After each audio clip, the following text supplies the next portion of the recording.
Buddha was a philosopher, a spiritual leader, and is credited as the founder of Buddhism. Often referred to as the Enlightened One, Buddha's teachings are followed to this day by millions of people around the world. He was born as Siddhartha Gautama in 566 BC into an aristocratic family in Lumbini, Nepal, and when he was 29 years old, he left the comforts of his home to seek the meaning of the suffering he saw around him, to search for a life beyond life and death. After 6 years of self-mortification, he realized that the search for divinity lies not in worldly things, but in the mind. Thus, abandoning self-mortification, he gave himself to meditation and reached a state of enlightenment.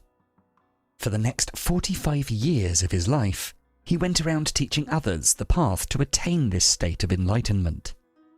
The teachings of Buddha revolve around Duhkha, which means suffering, and the end of Duhkha, which is regarded as the state of Nirvana. The philosophy's most essential teaching includes the 3 marks of existence, which are as follows. 1. Annica, which means that life is in a constant flux. 2. Duhkha, which means that life is painful and causes suffering. And 3. Anatta, which means that the self is always changing. According to Buddha, our thoughts and experiences are subject to these 3 marks of our existence. It is a way of understanding ourselves and the world around us, and in this video we'll be talking about the first mark of existence, Annica, to better understand the ever-changing, impermanent nature of life and how we can deal with the changes that come with that. Once, a woman named GOTAMI approached Buddha carrying her dead son. The heartbroken mother was looking for every possible way to bring him back. As a result, she came to Buddha hoping he could bring him back to life using medicine. Seeing the boy was already dead, Buddha used this opportunity to teach an important life lesson. Firstly, Buddha asked Gautami to bring him some mustard seeds from a house that hasn't witnessed the loss of a loved one.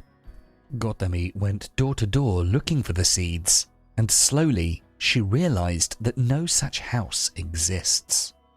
Still hoping that Buddha could revive her son, Gautami brought the seeds to Buddha. When questioned by Buddha if she bought the seeds from a house where no son or daughter, father or mother had passed away, Gautami sat weeping and realized her selfish nature as grief started to wash over her.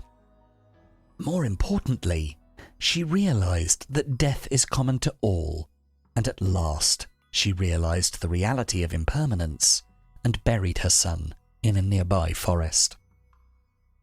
Annica in Buddhism means impermanence. The word Annica consists of 2 words, A meaning non, and Nika meaning permanent. Everything is subject to change as it is in continuous transformation.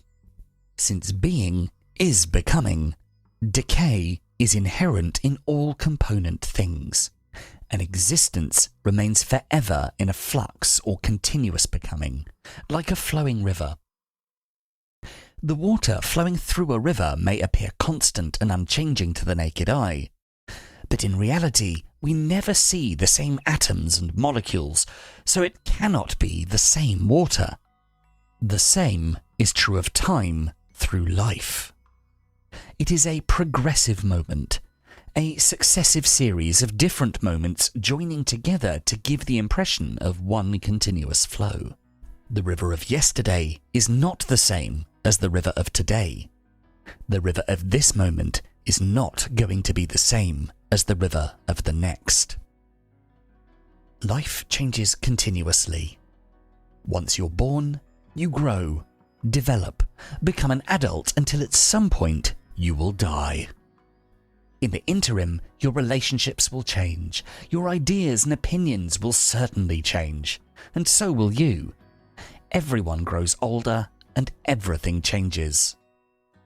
Buddha explains how there are 5 processes over which human beings have no control: growing old, falling sick, death and destruction, decay of perishable things, and the passing away of that which is liable to pass.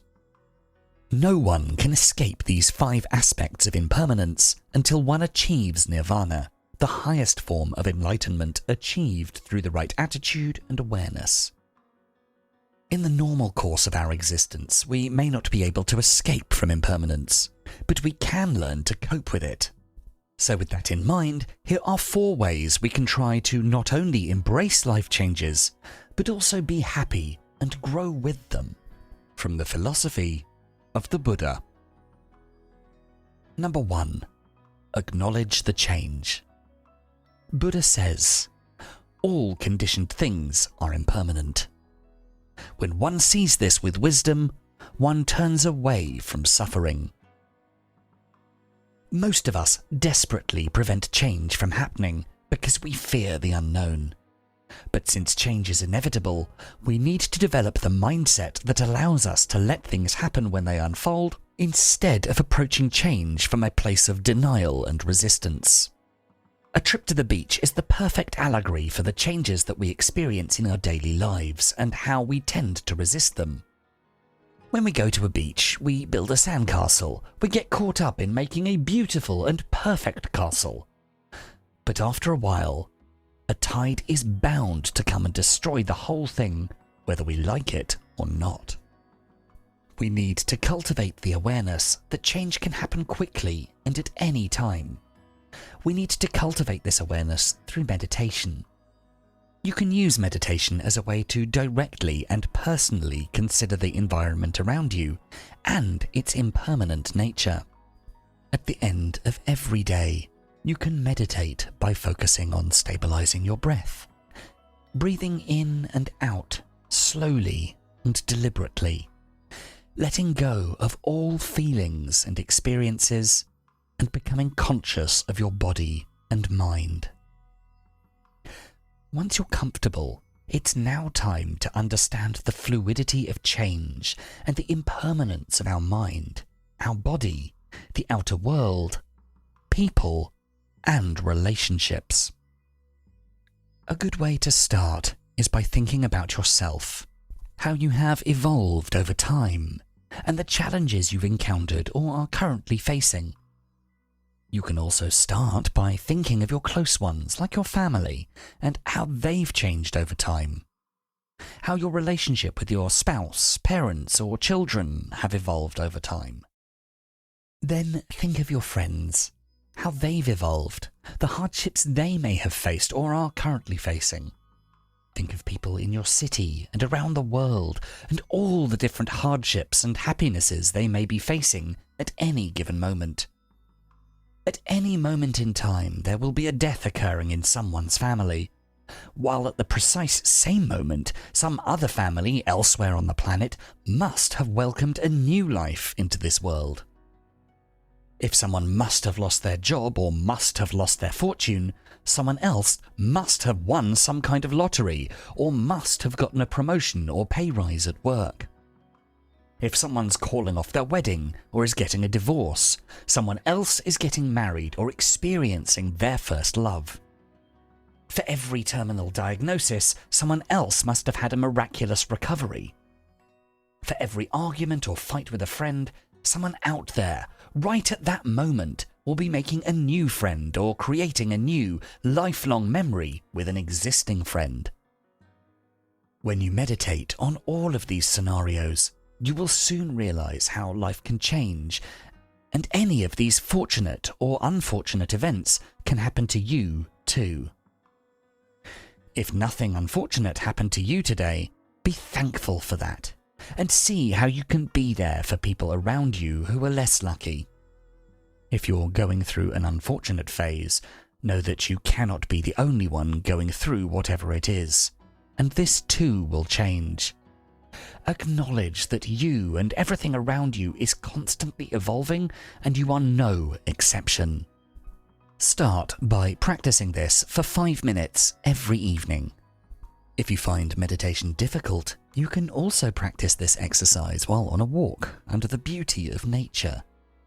Sessions such as this will help us answer philosophical questions, providing us with truly transformative insights, helping us to understand and embrace the impermanent nature of our lives. Number 2. Practice non-attachment. In the words of Buddha, the root of suffering is attachment. Non-attachment is a very important part of understanding the philosophy of Buddhism. We often misunderstand non-attachment, specifically referring to loved ones like a spouse or children or parents. The type of non-attachment that's being talked about in Buddhist thought has less to do with what you own or with what you hold on to, versus how that holds on to you. We hold on to things in an effort to find happiness and comfort. We don't just cling to things that give us joy. We also cling to some things because we're afraid to let go of them. Because of this, we suffer, and others suffer because we're holding on to things that are past their time. In Buddhism, there is a parable where, on the banks of a river, the Buddha asks his monks if somebody were to build a raft and they were to cross the river with it, would it be wise or unwise to continue their journey with the raft once they reach the other side? Letting go of the raft, whatever the raft may be, is a lesson of letting go of things that are past their time, and is a simple explanation of non-attachment. This can apply to relationships, friends, and experiences. In terms of relationships, loving in a non-attached way is loving in a way that the person you love feels free. So it's not that there isn't love or that you don't want to be with someone. It's that you don't allow that person or that thing to own you. That's what Buddha means by attachment in this instance. So letting go of attachment is the secret to really enjoying life and to loving others. It's a way of freedom. Think about that with your own relationships, like for example with your children. If you love your children in a way that they feel free to be who they want to be, that's genuine non-attachment. You're allowing someone to be completely authentic and free as they are. This rule applies to other things too. Let's take achieving your goals, for example. The goals or milestones are typically not the problem. The problem is that when we allow those things to own us, it becomes unhealthy. It is completely appropriate to have goals, to have milestones that you set in your career or in various other phases of your life. There's nothing wrong with that. The problems start when we become trapped because those things own us. Having goals can be fine as long as you understand that goals are impermanent. You work towards them. You either accomplish them and move on, or something changes and it doesn't work out. That is where the wisdom of adaptability comes into play. The moment life presents something new, you can adapt to it and create a new goal, because that original goal didn't own you. You used it as a tool for yourself, not a burden that makes life more difficult. When we realize we don't have any control over life, we understand detachment and accept its impermanent nature. Additionally, we're also open to change, willing to take risks and lead healthier lives by making the right choices. Number 3. Embrace change. Buddha considers that change is never painful. Only resistance to change is painful. Most of the time, when any change happens, the outcome will not turn out the way you want.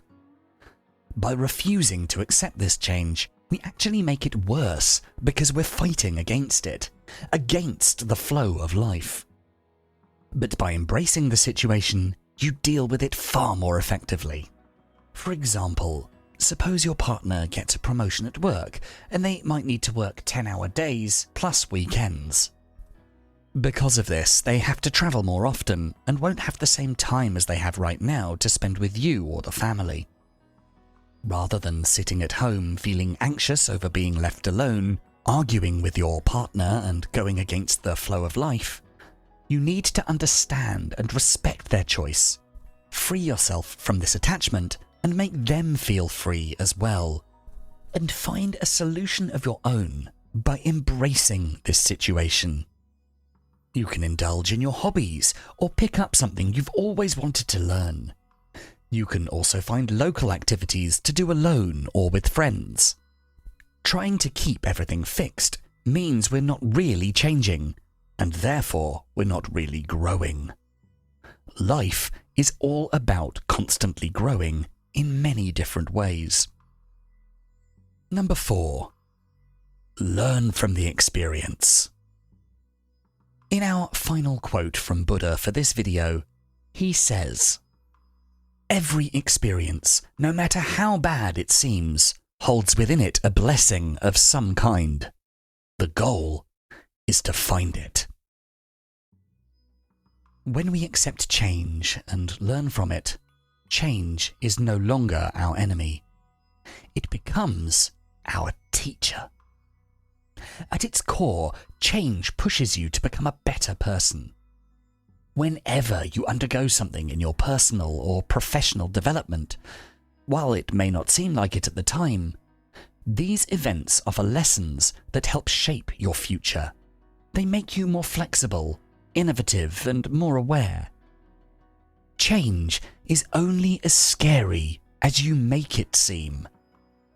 Maybe you're about to enter a new role, like starting a new business, and are fearful of failing. Everyone makes mistakes, and everyone fails at some point in their lives. So when, not if, failure happens to you, let it be an opportunity to learn and grow. Try to work through each day without concern of failure or rejection. For thousands of years, people have worked to advance life in every way. Such progress is only possible when we aren't afraid of what lies ahead. Not only do you grow as a person and make progress when you embrace change, but going with the flow and embracing that change is vital to achieving true inner peace. If you enjoyed this video, please make sure to check out our full Philosophies for Life playlist. And for more videos to help you find success and happiness using ancient philosophical wisdom, don't forget to subscribe. Thanks so much for watching.